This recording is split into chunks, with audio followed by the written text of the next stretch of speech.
নাফসি নাফসি বলে কান্না করবেন, উম্মতেরা পাগলের মতো দৌড়াবেন। আল্লাহ পাক কহরিয়াতের আওয়াজ দিবেন, মারাত্মক আওয়াজ, রাগান্বিত আওয়াজ। লিমানিল মুলকুল ইয়াউম লিল্লাহিল ওয়াহিদিল কাহ্হার। আল্লাহ পাক যখন কুদরতি আওয়াজটা রাগান্বিত হালাতে দিবেন, আজকের দিনের রাজত্ব কার বলিয়া হাসরের ময়দানটা থর থর থর থর করে কেঁপে উঠবে। নবীরা পর্যন্ত গুনাহ নাই কিন্তু কান্না শুরু করবেন। মুসা নবী কাঁদবেন, আল্লাহ আমার উপায় কি হবে? ঈসা নবী কান্না করবেন, আমার কি উপায় হবে? ইব্রাহিম নবী কান্না করবেন, আমার উপায় কি হবে? আদম নবী কান্না করবেন, আমার কি উপায় হবে? নূহ নবী কান্না করবেন, আমার কি উপায় হবে? আল্লাহর নবী আম্মা জান আয়েশাকে বলেন, ও আয়েশা, কিয়ামতের দিন উম্মতেরা পাগলের মতো দৌড়ায়, কোন নবী তাদের একটু সান্ত্বনাও দেয় না। এই উম্মতরা ঘুরতে ঘুরতে ঘুরতে ঘুরতে আমার কাছে দৌড়াইবে। আম্মা জান আয়েশা বলে, নবী আপনাকে কোথায় তারা পাবে? নবী বলেন, আমি আমার মাওলার সামনে মাকামে মাহমুদে সিজদায় পড়ে কাঁদবো। সমস্ত নবীরা নিজেদের জন্য কান্না করবেন। আদম নবী বলবেন, আল্লাহ আমাকে বাঁচাও। মুসা নবী নিজের চিন্তায় কাঁদবেন, ঈসা নবী নিজের চিন্তায় কান্না করবেন। আমি মুহাম্মদ আল্লাহর দরবারে কান্না করে একবারও বলবো না আল্লাহ আমারে বাঁচাও, একবারও আমি বলবো না। আমি আল্লাহর কাছে কদমে পড়ে কাঁদবো আর বলবো, আল্লাহ আমার উম্মতকে বাঁচাও, আমার উম্মতকে বাঁচাও। আমার একটা উম্মত যেন জাহান্নামে না যায়। ওই জাহান্নামে যদি ধরিয়ে ফেলায় আমার উম্মত, আমি জান্নাতে যাব না। যেই উম্মতের জন্য আমি মুহাম্মদ দান দান শহীদ পর্যন্ত করে ফেললাম, যেই উম্মতের জন্য আমি ঘুমাইতে পারি নাই, যেই উম্মতের জন্য পেটে পাথর বেঁধেছি, ওই উম্মতের জন্য নবী কান্না করবেন। আল্লাহ বলবেন, নবী আপনি কাঁদবেন না, মাথা উঁচু করে আপনার উম্মত গুলো বাছাই করে করে জান্নাতের দিকে নিয়ে আগাইতে থাকেন। আমি আমার উম্মত গুলো ধরে ধরে জান্নাতের দিকে নিয়ে যাব। আম্মা জান আয়েশা রাদিয়াল্লাহু আনহা বলেন, নবী কোটি কোটি কোটি কোটি হাজার কোটি মানুষের ভিতর আপনার উম্মত চিনবেন কি করে? মুসা নবীর উম্মতেরাও থাকবে, ঈসা নবীর উম্মতেরাও থাকবে, আদম নবীর উম্মতেরাও থাকবে। আমার নবী বলেন, আয়েশা আমার উম্মত যারা খাঁটি উম্মত, পাঁচ বেলা ওযু বানাইয়া নামাজ আদায় করেছে, কিয়ামতের দিন নামাজের ওযুর অংশগুলো নূরের আলোতে ঝলমল করা শুরু করবে। আমি নবী দেখে দেখে তাদের জান্নাতের পথে নিয়ে যাব। ও নবীর আশিকের দল, ও বেনামাজির দল, ওই দিন যদি আমার নবীর বাছাই বাদ পড়িয়া যাও, নবী যদি তোমাকে বলে তুমি আমার উম্মত না, নামাজ পড়ো নাই, ওই দিন কিন্তু বিপরীত লাইনে তোমার হাতে হ্যান্ডকাপ লাগিয়া যাবে। আল্লাহ ওয়াদা করবে, ফেরেশতা এই গুনাহগার বেনামাজির হাতে জাহান্নামের হ্যান্ডকাপ লাগাও, জাহান্নামের দিকে টেনে টেনে নিয়ে যাও। জাহান্নামের আগুন শরীরে লাগবে, কলিজা পর্যন্ত ভুনা হয়ে যাবে। ও যুবক, স্কুলে পড়ো, কলেজে পড়ো, চাকরি করো, ব্যবসা করো, কোনো বাধা নাই। আল্লাহকে পাওয়ার জন্য আলেম হওয়া শর্ত না, মাদ্রাসায় পড়া শর্ত না। অন্তরকে গুনাহমুক্ত করে দাও, মা বাবার দোয়া নিয়ে চলো, উলামায়ে কেরামের পরামর্শ নিয়ে নবীর তরিকা সুন্নাত অনুযায়ী চলো। জীবনের জবান দিয়ে কাউকে কষ্ট দিও না, মা বাবারে কষ্ট দিও না, তোমার ব্যবহার দিয়া মুরব্বী উলামায়ে কেরামের কষ্ট দিও না। নবীর তরিকা মানিয়া চলো। তোমার মতো কত যুবক জীবনে মাদ্রাসায় পড়ে নাই, স্কুল কলেজে জেনারেল লাইনে থাকিয়া রাস্তায় গাড়ি চালায়, নামাজ পড়ে, তুমি কেন পারবা না রে বাবা? তোমার মতো যুবক তাকায় দেখো, দোকানদারি করে, ব্যবসা করে, চাকরি করে, নামাজ ছাড়ে না, তুমি কেন পারবা না? ও বাবারা, বুড়ারা, আপনাদের মতো কত বুড়া মুরব্বীরা মসজিদে গিয়া পাঁচ বেলার নামাজ পড়ে, আপনারা কেন পারবেন না? ও পর্দার আড়ালের আম্মা জান বোনেরা, আপনাদের মতো কত মা কত বোনেরা মোবাইলে সময় নষ্ট করে না, স্বামীর মাল নষ্ট করে না, 5 ওয়াক্ত নামাজ পড়ে স্বামীর মাল হেফাজত করে, নামাজ পড়ে কান্না করে, সন্তানগুলোকে আদর্শওয়ালা বানানোর জন্য চেষ্টা করে। ও বাবারা, যুবকরা তওবা করে নাও। জীবনে তো কম নামাজ ছাড়ো নাই, বেপরদায় কম চলো নাই, মনের চাহিদা পূরণে গুনাহ কম করো নাই। আজকে থেকে আল্লাহকে মনে মনে ডাকো আর বলো, হে মালিক, জীবনে তো বহু অন্যায় করেছি, আমার অন্যায়ের খবর মা বাবা আত্মীয় স্বজন কেউ জানে না। আজকে থেকে তওবা করে নিলাম, মরিয়া গেলে যাব, হায়াতের মালিক তুমি, ইজ্জতের মালিক তুমি। আর নামাজ ছাড়বো না, দাড়ি কাটবো না, বেপরদায় চলবো না, মা বাবারে কষ্ট দিব না, নবীজির তরিকা সুন্নাত মানিয়া উলামায়ে কেরামের পরামর্শ নিয়ে চলবো। তওবা করার যদি অন্তর তৈরি হয়, মুনাফিকি না থাকে, তওবার খাঁটি নিয়ত যদি থাকে, দুটো হাত আমার আল্লাহকে দেখায় দাও। আয় আল্লাহ, হাতগুলো কবুল করে নেন, তওবা কবুল করে নেন। আয় আল্লাহ, আমাদের তওবার উপরে মজবুত হইয়া চলার তৌফিক দান করেন। আমিন। निगाहे मुमिन से तू बदल जाती है तकदीर, निगाहे मुमिन से तू बदल जाती है तकदीर, ये बंदा की कुव्वत नहीं कुदरत का इशारा, ये बंदा की कुव्वत नहीं कुदरत का इशारा। ऐ मर्द खिरद तर्के मासी की जरूरत, ऐ मर्द खिरद तर्के मासी की जरूरत, अब सोहबत सालेह की सवा कोई नहीं चारा, अब सोहबत सालेह की सवा कोई नहीं चारा। मरदूद है पीछे हमें खबर नहीं, लेकिन मरदूद है पीछे हमें खबर नहीं, लेकिन एक वक्त में हालात जो अमाल है सारा, एक वक्त में हालात जो अमाल है सारा। इको है ना, इको कमाओ, ভলিউম বাড়াও। আলহামদুলিল্লাহ, আল্লাহ পাকের শুকর, আজকের এই সুন্দর আয়োজন, সময় পরামর্শ অর্থ দিয়ে দোয়া করে উপস্থিত হয়ে মাইক লাইট প্যান্ডেলের ব্যবস্থাপনার মাধ্যমে সহযোগিতা যারা করেছেন, এলাকার যুবক, বৃদ্ধ, ব্যবসায়ী, শ্রমিক, চাকরিজীবী, বিভিন্ন শ্রেণী পেশার মানুষ, জনপ্রতিনিধি, প্রশাসন, উলামায়ে হযরত, আইম্মায়ে মাসাজিদ, মাদ্রাসা কর্তৃপক্ষ, আল্লাহ পাক সবাইকে খেদমতের বরকতে দুনিয়াতে শান্তি, পরকালে চিরমুক্তির ব্যবস্থা করে দিন। যে আল্লাহ আমাদেরকে এত সুন্দর পরিবেশ, পৃথিবীর শ্রেষ্ঠ এক মজলিস, উলামায়ে আহলে হকের মজলিস, গুনাহ মাফের মজলিস, তওবা কবুলের মজলিস, এই বরকতি মজলিসে আল্লাহ আমাদেরকে কবুল করেছেন। নেয়ামতের শুকর আদায়ার্থে ঈমানের আওয়াজ উঁচু করে দিল থেকে জবান খুলে পড়ি আলহামদুলিল্লাহ।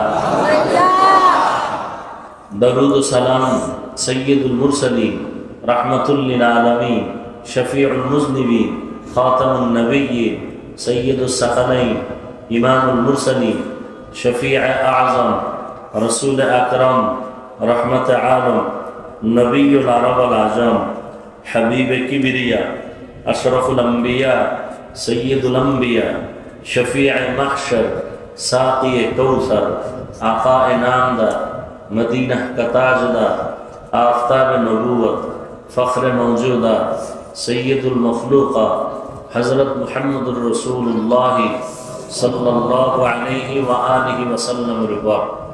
সর্বোপরি শুকর, যাদের অক্লান্ত পরিশ্রমে আজ আয়োজন, আল্লাহ পাক আমাদেরকে কবুল করেন।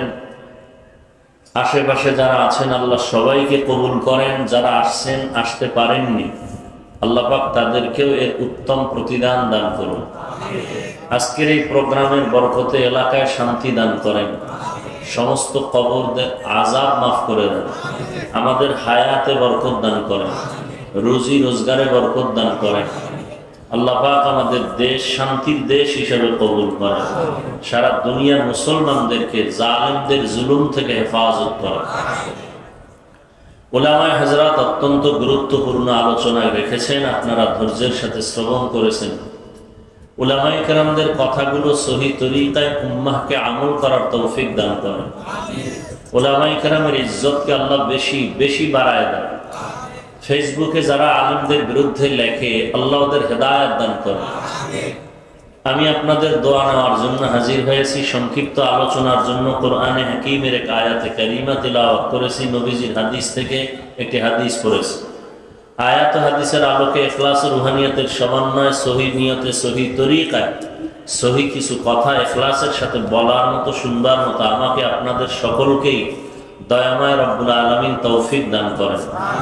ভলিউম বাড়াও, রিভাবটা হালকা দাও, ইকো দিবা না, রিভাব দাও। وَلَنَبْلُوَنَّكُمْ بِشَيْءٍ مِّنَ الْخَوْفِ وَالْجُوعِ وَنَقْصٍ مِّنَ الْأَمْوَالِ وَالْأَنفُسِ وَالثَّمَرَاتِ। আল্লাহ বলেন মুমিনদেরকে, আমি আল্লাহ মুমিনকে পরীক্ষা করবই করব, ভয়ের মাধ্যমে, ক্ষুধার মাধ্যমে, সম্পদের কোরবানির মাধ্যমে, জানের কোরবানির মাধ্যমে, ফলের ঘাটতির মাধ্যমে, অবশ্যই সাবিরিন, সুসংবাদ সাবিরিনদের জন্য। নবীজি বলেন মাইয়ুরিদিল্লাহু বিহি খাইরান ইউসিব মিন, আল্লাহ যাকে বেশি পছন্দ করেন, ভালোবাসেন, তাকে মুসিবতের পরীক্ষা নেন। তাহলে বোঝা গেল আয়াত হাদিসের তরজমার মাধ্যমে দুনিয়াটা পরীক্ষার হল, এবং আল্লাহ মুসিবত দিয়ে পরীক্ষা নিবেন কাদেরকে? মুমিনদেরকে। কোন বেঈমানকে আল্লাহ মুসিবত দিবেন বলেন নাই, বলছেন আমি মুমিনকে মুসিবত দিয়ে পরীক্ষা নিব। আর এই মুসিবতে পাশ করবে তারা যারা সবের হবে, সাবিরিন, ধৈর্য ধারণকারী হবে, এদের জন্য সুসংবাদ। তাহলে মুসিবত আসাটা যেমন একদিকে একটা বিপদ, কিন্তু অন্যদিকে আল্লাহর নিয়ামত। এজন্য আমাদের আকাবিরিন, মুরব্বী যারা, অনেক ক্ষেত্রে মুসিবত আসলে আল্লাহ দোয়া শিখাইছেন কোরআন শরীফে যে ইন্না লিল্লাহি ওয়া ইন্না ইলাইহি রাজিউন পড়ো। ইজা আসাবাতহুম মুসিবাহ ক্বালু ইন্না লিল্লাহি ওয়া ইন্না ইলাইহি রাজিউন। মুসিবত আসলে এই দোয়া পড়ার জন্য আল্লাহ বলেছেন। কিন্তু আমাদের মুরব্বী আল্লাহ ওয়ালা যারা মাঝে মাঝে আলহামদুলিল্লাহ বলতেন মুসিবতে পড়ে। কেন? তাদের খেয়াল আসলে আল্লাহ তো মানুষ বিচার করে উপরের অবস্থা দেখে, আল্লাহ বিচার করেন কলব দেখে। মানুষ বিচার করে জাহিরি হালাতের উপরে, আল্লাহ বিচার করেন কলবের হালাত, যেটা ধরা যায় না, দেখা যায় না। আপনার অন্তরে কাউকে ছোট করার নিয়ত নাই, কিন্তু কথা বলতে গিয়ে আপনি পেঁচায় ফেলছেন, এমন কথা বের হয়ে গেছে যেটা আপনার অন্তরে ছিল না। আপনার গুনাহ করার ইচ্ছা নাই, কিন্তু এমন কথা আপনি পেঁচে পড়ে বলে ফেলছেন যেটা গুনাহ হয়ে গেছে। শুধু মোহাম্মদ রসুলের কারণে আল্লাহ ওয়াদা করেছেন, যদি মোহাম্মদের উম্মতরা ভুলে, ইচ্ছা নাই, ভুলে গুনাহ করে ফেলে, অগ্রিম মাফ। আরো আস্তে করে বলেন, কি মাফ? অগ্রিম ক্ষমা। আজকে গাড়িতে বসে হাদিস দেখলাম, নবীজি বলেন তোমরা 7টা মারাত্মক গুনাহের থেকে বাঁচো, তাহলে লাভ কি? বিনিময় আল্লাহ তোমাদেরকে ভিন্ন গুনাহ থেকে মাফ করে দিবে। যেমন শিরিক একটা মারাত্মক গুনাহ, এর থেকে যদি তুমি বেঁচে থাকো, এই গুনার নাম কবিরা গুনাহ। ভিন্ন হাদিস আবু সাঈদ খুদরি রাদিয়াল্লাহু তাআলা আনহু থেকে বর্ণিত, নবীজি বলেন কোন মানুষ যদি এক জুমা থেকে জুমার নামাজ আদায় করে, একটা জুমা পড়ে, রমাজান মাসে রোজা রাখে, তাহলে এক জুমা থেকে ভিন্ন জুমা পর্যন্ত আল্লাহ পাক, ভিন্ন জুমা পড়ে নাই, প্রথমটা পড়ছে, সামনেরটা পড়বে, এখনো নিশ্চিত না, ওই জুমা পর্যন্ত আল্লাহ ওর যত গুনাহ হতে পারে সব মাফ। এক রমাজান থেকে ভিন্ন রমাজান পর্যন্ত যদি রোজা রাখে, তাহলে আল্লাহ এই পুরো বছরে যত অপরাধ করে ফেলবে সব মাফ। তবে কবিরা গুনাহ যদি না করে, কারণ কবিরা গুনাহ তওবা ছাড়া মাফ হয় না, তওবা করতে হয়। আর তওবা আল্লাহ মাফ চাইলাম মাফ করে দাও না, ওই তওবা না। তওবার জন্য অনেকগুলো শর্ত আছে, এর মধ্যে মূল 3টা শর্ত। প্রতিজ্ঞাবদ্ধ হওয়া, মরিয়া গেল ওই গুনাহ করব না। লজ্জিত হওয়া আল্লাহর কাছে বিনয়ের সাথে, যে আল্লাহ ভুল করেছে আর করব না, মাফ করে দাও। এবং কান্না করা, আল্লাহ পাক এইরকম যদি তওবা করে মাফ করবে। আর এই তওবা ছাড়া কবিরা গুনাহ মাফ হবে না। যেমন মিথ্যা বলা কবিরা গুনাহ, কারো হক নষ্ট করা কবিরা গুনাহ। কারো হক নষ্ট করা মানে কারো দোকান থেকে আপনি একটা মাল নিয়ে গেছেন, এটা না। একজনের আপনি একটা কথা বলে তার সম্মানকে নষ্ট করেছেন, এটাও তার হক নষ্ট করার অন্তর্ভুক্ত। এই হকের মধ্যে বহু হক আছে, প্রধানত এটা 2 ভাগে বিভক্ত। একটা আল্লাহর হক আর বান্দার হক। আল্লাহর হক সহজ, আদায় করেন নাই আল্লাহ মুহূর্তে মাফ করে দিবেন। যেমন আল্লাহর হক নামাজ পড়েন, রোজা রাখবেন, রাখেন নাই ভুলে বা শয়তানের ধোকায়, আপনি 50 বছরও যদি হক আদায় না করেন, তওবা করবেন, জীবনের সব গুনাহ মাফ। কিন্তু ভুল ক্রমে যদি হকটা বান্দার হয়, যেমন মায়ের হক আদায় করেন নাই, বাবার হক আদায় করেন নাই, শিক্ষকের হক আদায় করেন নাই, এই মাফ আল্লাহ নিজের হাত থেকে ছেড়ে দিয়েছেন, যে এই ক্ষমা আমার হাতে নেই। কেন? এই ক্ষমা বান্দা আগে করবে, তারপর আমি করব। অতএব যারা শিক্ষকের হক নষ্ট করে, বেয়াদবি করে, শিক্ষক ক্ষমা না দেওয়া পর্যন্ত আল্লাহ ক্ষমা দিবেন না। মা বাবার সাথে যারা বেয়াদবি করে, হক নষ্ট করে, আল্লাহ ক্ষমা দিবেন না মা বাবা ক্ষমা না দেওয়া পর্যন্ত। এটা বান্দার হক। দোকান থেকে আপনি মাল নিছেন, টাকা দেন নাই, ওয়াদার খেলাফ করেছেন, সময় মতো দেন না, চাইলেও দেন না, উল্টা ধমক দেন, কয় টাকা পাইবা, তুমি বারবার চাও। যদি না দিয়া মরেন, এ বিষয়ে হাদিসে কঠিন সতর্কবাণী আছে। নবীজি সাহাবায়ে কেরামদেরকে বলতেছেন, সাহাবায়ে কেরাম জানো এতিম কে? এতিম কেউ বলে যার আব্বা নাই সে এতিম, যার বাড়ি ঘর নাই সে এতিম, যার টাকা পয়সা নাই সে এতিম, অসহায়। নবী বলেন না, হাসরের মাঠে এতিম কে? ইয়া রাসূলুল্লাহ, আল্লাহ ভালো জানেন, রাসূল ভালো জানেন। ওয়াল্লাহু আ'লামু ওয়াল্লাহু ওয়া রাসূলুহু আ'লাম, আল্লাহ এবং রাসূল ভালো জানেন। নবী বলেন, কিয়ামতের দিন ইয়তীম অসহায় ওই ব্যক্তি হবে যার মা আছে, বাপ আছে, সে না অনেক নেক নিয়ে উঠবে, কিন্তু শেষ পর্যন্ত নেক থাকবে না, পরিণাম ফলে গুনাহ আসবে। মানুষের হক আদায় করে নাই, হকের পরিবর্তে নেক দিতে দিতে দিতে দিতে নেক শেষ, কিন্তু পাওনাদার বান্দার হক এখনো বাকি, নেক নাই, দিবে কি? আল্লাহ বলবে ওই বান্দাদের গুনাহ এর আমলনামায় ঢুকাইয়া এরা জাহান্নামের শিকল লাগায়া জাহান্নামে নাও। নবী বলেন, এর মতো অসহায় এতিম আর হাসরের মাঠে কেউ হবে না। তো যাই হোক, মুসিবত আসাটা নিয়ামত। আল্লাহওয়ালারা বলতেন, আল্লাহ মুসিবত দিছেন তো, আল্লাহ আমার দিকে কুদরতের নজর দিছেন, এটা আমার জন্য খায়ের, নিয়ামত, এই জন্য আলহামদুলিল্লাহ বলতেন। আল্লাহর একজন মজজুব বান্দা, আশেক বাহলুল নাম, বাদশাহ হারুন রশিদের যুগের। কোন রশিদ? একটু জবাব দিয়েন। আসলে বয়ান কিন্তু অনেক হয়ে গেছে, যদি আমরা আমলের নিয়তে শুনি তো বয়ান হয়ে গেছে। দ্বিতীয় কথা, বয়ান আপনারা জানেন, অনেক জানেন, কিন্তু এরপরে এখানে বসার কি ফায়দা? অনেক ফায়দা।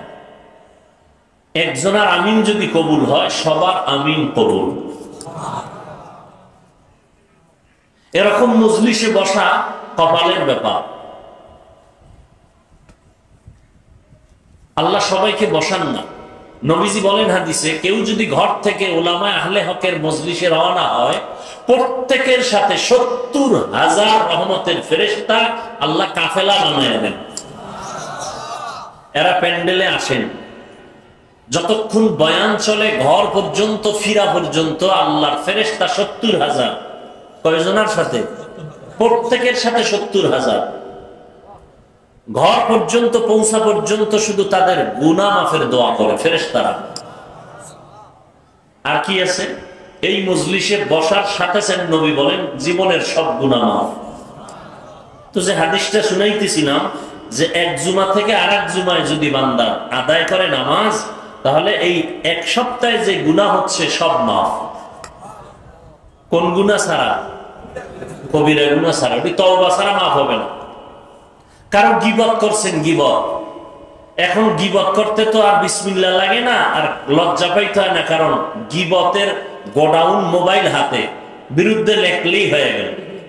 কি না গীবত না, কবিরা গুনাহ। গীবত যারা করে তাদের পরিণাম ফল কি?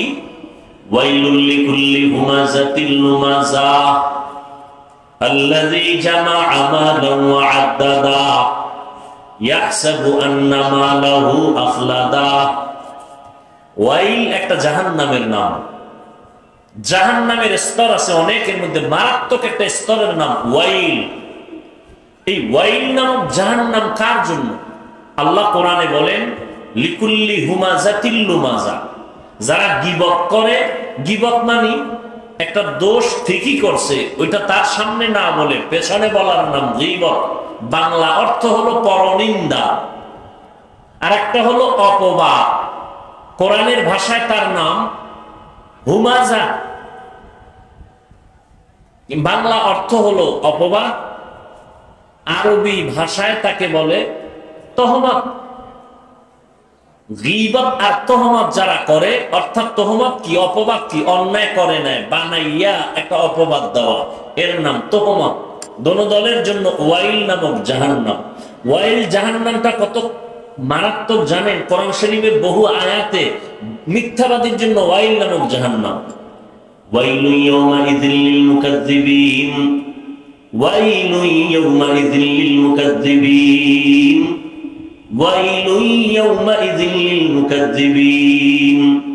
এক সূরায় এই আয়াতটা অনেকবার আছে। মিথ্যাবাদীর জন্য ওয়াইল নামক জাহান্নাম। বড় ওয়াইল জাহান্নামটা বড় মারাত্মক। আর কার জন্য ওয়াইল জাহান্নাম? ব্যবসা করতে গিয়ে যারা মাপে ভেজাল করে, আসেনি? হ্যাঁ আছে। আল্লাহ কোরআনে বলেন, হাদিস তো আছে, ওয়াইলু ইয়াওমাইল ওয়াইলু কিনা ওয়াইলুল লিল মুতাফফিফিন, ওয়াইলুল লিল মুতাফফিফিন। ব্যবসায় মাপে যারা ভেজাল করবে তাদের জন্য জাহান্নাম। ওয়াইল জাহান্নামটা মারাত্মক। আর একদল বান্দা আছে এদের জন্য ওয়াইল ফাযালিকাল্লাযী ইয়াদউল ইয়াতীম ওয়া লা ইয়াহুদ্দু আলা তাআমিল মিসকিন। পরের আয়াত পড়েন আপনারা। মুসল্লি, মুসল্লি কারে করে? যারা নামাজ পড়ে। আল্লাহ কয় ফাওয়াইলুন লিল মুসল্লিন, মুসল্লিদের জন্য ওয়াইল নামক জাহান্নাম। এই যারা নামাজ পড়েন মুসল্লি, স্পষ্ট, এখানে কোনো ভেজাল নাই। ওয়াইল নামক জাহান্নাম যারা নামাজ পড়ে মুসল্লি, এদের জন্য। বল কেমন মুসল্লি? চিন্তা করেন, আল্লাহ কোরআনে ভিন্ন আয়াতে চ্যালেঞ্জ দিয়েছেন, নামাজ মানুষকে গুনাহ থেকে বাঁচাবে, বিনা হিসাবে জান্নাত দিবে। কোরআনের আয়াত, ইন্নাস সালাতা তানহা আনিল ফাহশাই ওয়াল মুনকার। আবার কোরআনের এই সূরা আপনারা মুখস্থ অনেকেই পারেন। আল্লাহ বলেন ওয়াইল নামক জাহান্নাম মুসল্লিদের জন্য, নামাজীদের জন্য। এর কোনো আলাদা ব্যাখ্যা নাই। এই আয়াতের ব্যাখ্যা যেটা, এটাই, মুসল্লি নামাজির জন্য ওয়াইল নামক জাহান্নাম। তবে ব্যাখ্যা হইল পরের আয়াতে। কোন মুসল্লি? যে মুসল্লি নামাজ পড়ে সুদ খায়, এরকম মুসল্লি আমার দেশে নাই। মুসল্লি নামাজ পড়ে মিথ্যা কথা কয়, মুসল্লি নামাজ পড়ে মানুষের হক নষ্ট করে, এরকম আসেনি? নামাজ পড়ে কেন? মানুষ যেন ভাবে আমি মুসল্লি, মানুষকে দেখাবার জন্য। আল্লাযীনা হুম ইউরাউন ফাওয়াইলুল লিল মুসাল্লিন আল্লাযীনা হুম আন সালাতিহিম সাহুন আল্লাযীনা হুম ইউরাউন ওয়া ইয়ামনাউনাল মাউন। এমন মুসল্লি মানুষের দেখানোর জন্য নামাজ পড়ে, নামাজ মনে চায় না, ঠেকে ভরে, ঠেকায় ভরে ভরে।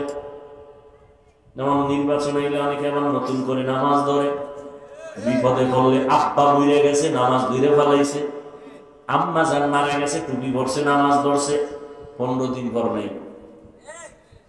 এরকম মুসল্লি নাই? ফাওয়াইলুল, এমন মুসল্লিদের জন্য ওয়াইল নাম জাহান্নাম।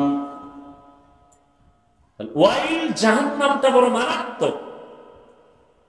এগুলো কবিরা গুনাহ, যা বলতেছি, শিরিক করা কবিরা গুনাহ, বউ তালাক দেওয়া জায়েজ, কিন্তু আল্লাহর কাছে একটা মারাত্মক অপছন্দনীয়।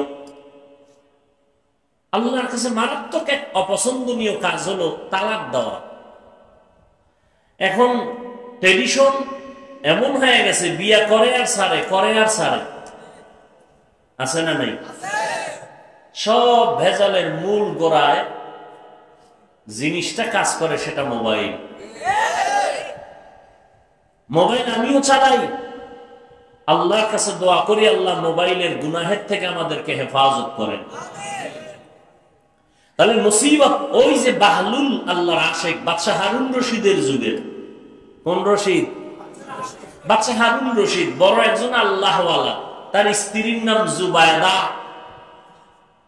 যে স্ত্রী 100 কাজের মহিলা ছিল তার খাদেম, খাদেমা। কয়শো? কার? জুবায়দা খাতুন। কয়শো? অল টাইম জুবায়দা খাতুনের প্রাসাদে রাজার স্ত্রী রানী, তিনি কোরআনে হাফেজা, তার 100 নারী তার খাদেমা। 24টা ঘন্টা তাদেরকে সিরিয়াল করে দিয়েছেন, কাজের ফাঁকে ফাঁকে তুমি কোরআন পড়ো, এরপরে তুমি, এরপরে তুমি। 100 মহিলা কোরআন যদি ফাঁকে ফাঁকে পড়তো, 24টা ঘন্টার প্রত্যেক সেকেন্ড বিবি জুবায়দার ঘরে তেলাওয়াতের আওয়াজ চলতো। ও টাকাওয়ালারা, আপনাদের স্ত্রী আমার আম্মাজানদের কি হালাত, কাজের বুয়ার কি হালাত। বাদশাহ হারুন রশিদ এত বড় বুজুর্গ, তার স্ত্রী জুবায়দা মক্কায় গেছেন। স্বপ্ন দেখছেন একদিন জুবায়দা বাইতুল্লাহর পাশে দাঁড়ানো, কিছু অন্য মানুষ আইসা তার সাথে আলিঙ্গন করতেছে, খারাপ হালাতে, জেনার হালাতে।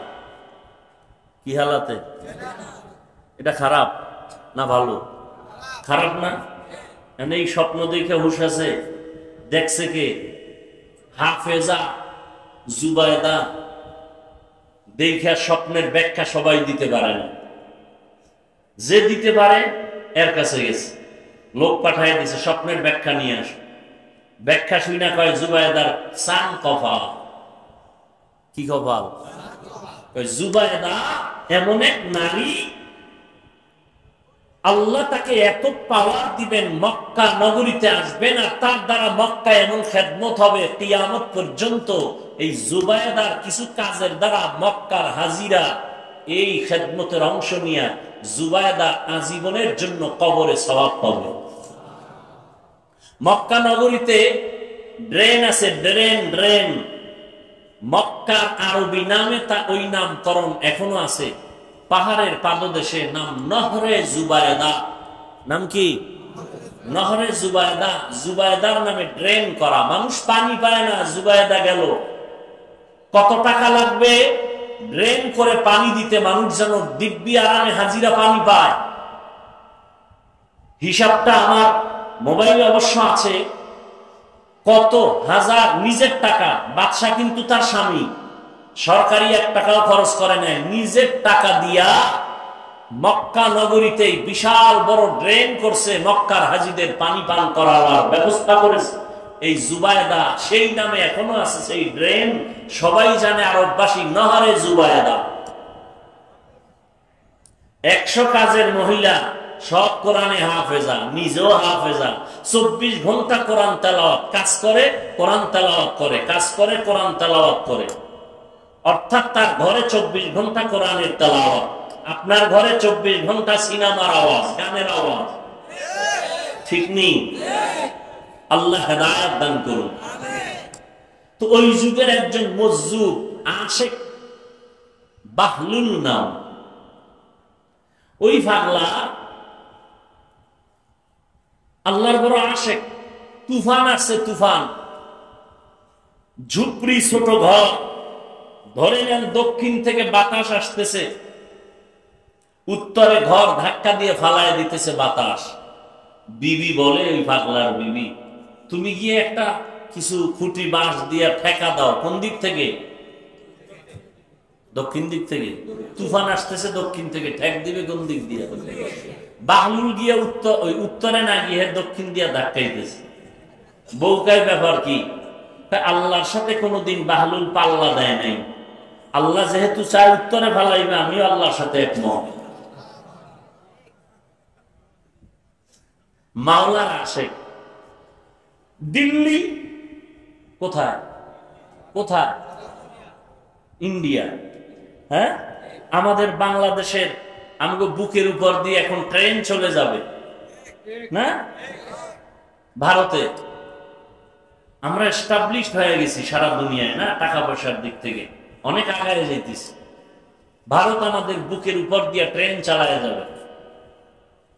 দিল্লি শহরের শাহী জামে মসজিদ, বিশাল মসজিদ। আল্লাহ সবাইকে দেখার তৌফিক দান করে। যাই মিয়া কক্সবাজার যান, এখানে সেখানে যান, আড্ডা দেন, ওখানে গেলে ইমান বাড়ে। বেঈমানের ইমান নষ্ট হয়, মুমিনের ইমান কি? এই যে কক্সবাজারে যান, সিলেটে যান, জাফলং যান, মৌলভীবাজার যান, বিভিন্ন জায়গায় যান, আল্লাহর কুদরত দেখেন আর নামাজ পড়েন না। কি হবে এই সফর দিয়ে? শাহজালালের মাজার দেখতে গিয়ে ঘুরে সারা সিলেট দেখলে তো চোখে পানি আসবে, নামাজ ধরবে, খবর নেই। আল্লাহর কুদরত। সমুদ্রের পাড়ে দাঁড়াইয়া বেঈমান ইমান আনছে, আর আমরা মুসলমান যাই ঠিক, কোনো চিন্তা। এই যে আপনাদের দূরে যাওয়ার দরকার কি? বড় স্টেশন, হ্যাঁ, আর কেয়ামত না? কি কেয়ামত? আমি বলছি একদিকে, এরা ধরে নিছে আর একদিকে। আমি বলছি ওখানে যেই পরিমাণ তুফান হয়, মাঝে মাঝে বিপদ আসে। চাঁদপুর ধ্বংস করতে 1 সেকেন্ড লাগে। এই যে কয়েক বছর আগে, বেশি দিন হয় না, নড়িয়া, কোথায়? নড়িয়া নদী ভাঙে নাই, মানুষের বাড়িঘর পানির তলে যায় নাই। আপনাকে চাঁদপুর ভাঙে না কেন? ভাঙ্গে। আপনাকে যাইতে 1 সেকেন্ড লাগবে না এই পানির তলে। খালি আল্লাহ যদি অর্ডার দিয়ে দেয়, নদী গরম হওয়া শেষ। এই বড় স্টেশন, এই মোহনায় কত মানুষ চলে গেল, লঞ্চ চলে গেল, ট্রলার চলে গেল। কিন্তু এখন সে কুদরতের জায়গায় গিয়া ওই কুদরত দেখে না, লিপস্টিকের কুদরত দেখে। ডানা কাটা পরীরা বসে থাকে ওখানে, ভ্রমণ করে, ভ্রমণ। আমার ভয় লাগে। 2004 সালে, কত সাল? ইন্দোনেশিয়ায় সুনামি হয়েছিল। কি? ইউটিউবে যারা এই লাইনে দৌড়াচ্ছেন, সার্চ দিয়েন, আজকে সার্চ দিয়ে দেখেন, সার্চ দেন 2004-এ ইন্দোনেশিয়ার সুনামি। আমার তো ভয় লাগে, যেই পাপের অবস্থা, যেই পরিমাণ, হোটেলে হোটেলে পাপ, পাপের নগরী, পাপের স্টেশন, বড় স্টেশন। ঠিক মানে কি? আপনারাই আকামে যান না? বন্ধু বান্ধব নিয়ে ঘুরতে যান, হায় হায় হায়। এই জমিন, শুধু চাঁদপুর কেন, গোটা বাংলাদেশ, গোটা দুনিয়াটা এখনো টিকে আছে শুধুমাত্র কোরআনওয়ালাদের কারণে। মাস্তানি যাই করেন, এই আল্লাহওয়ালা, কোরআনওয়ালা, নামাজি, কান্নাওয়ালাদের কারণে জমিন এখন স্থির আছে। করোনায় সব মাজা কাইট করে দিয়েছে, কোরআনওয়ালাদেরকে আল্লাহ সম্মানের জায়গায় রাখছে। একটা মাদ্রাসাও বন্ধ হয় নাই। তো দুনিয়াটা পরীক্ষার হল, এটাই পরীক্ষা। বয়ান চলতেছে, এমত অবস্থায় কেউ দোকানে বসে টেলিভিশন দেখতেছে, কেউ মোবাইল চালাইতেছে, মাইকের আওয়াজ শুনতেছে, জানালা আটকায় দিছে, ভাল লাগে না, কি করি, টেলিভিশন দেখো। এভাবেই চলবে দুনিয়া, হঠাৎ করে কিয়ামত এসে যাবে। আমাদের বয়ানও চলবে, মানুষের বিড়ি টানাও চলবে। কি আগের তুলনায় তাবলীগ কমছে না বাড়ছে? পীর মুরিদি, মাদ্রাসা, আলেম ওলামা, ওয়াজ মাহফিল, শ্রোতা যেই পরিমাণ বাড়ছে সেই পরিমাণ বেনামাজি কমার কথা। কমছে না বাড়ছে? গাঞ্জাখোর, মদখোর, বেপর্দা, বিষয় কি? ওদের আকামও চলতেছে পাল্লা দিয়ে, আমাকে বয়ানও চলতেছে পাল্লা দিয়ে, পাল্লা পাল্লি চলতেছে, হার জিত। আল্লাহর মোহাব্বত নেই।